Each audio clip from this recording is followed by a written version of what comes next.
Visual processing is our brain's ability to make sense of and process the information that we see or take in through our eyes. And again, we do this in the occipital lobe of the brain. So we make sense of recognising someone's face, we recognise an object, or we can pick out an object from quite a cluttered tabletop, for example. Well, my vision after my stroke was practically non-existent. I couldn't see properly at all. So I had very heavy eyelids, and so I kept my eyes shut most of the time. And when I did open them, I couldn't focus on anything.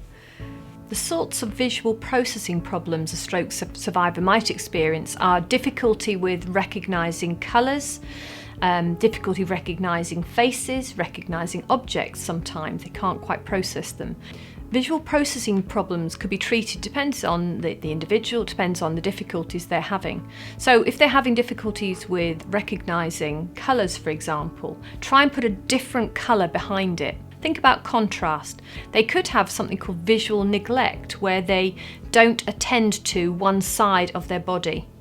Visual neglect isn't because you can't see something, it's because your brain can't interpret what you're seeing.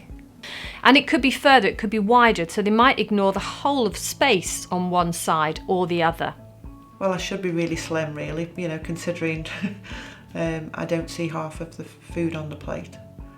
And I knock food off, when I'm cutting and that, because I don't realise that there's food there, so it goes onto the table. I'm getting better now.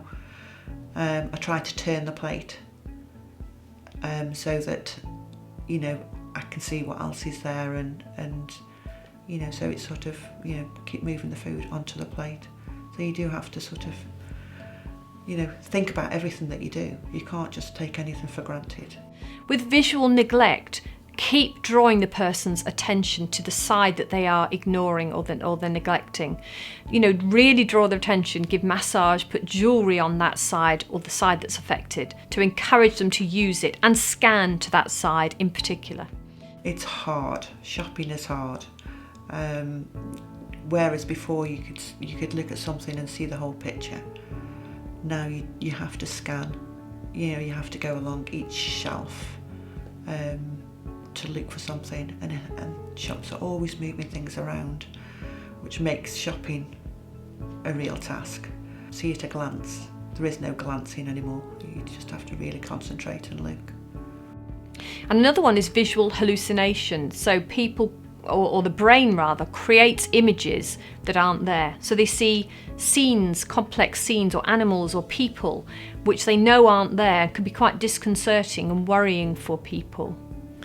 Well, after my stroke, I'd wake up and see somebody standing by my bed, or I'd see a vase of flowers where I didn't think there was a vase of flowers.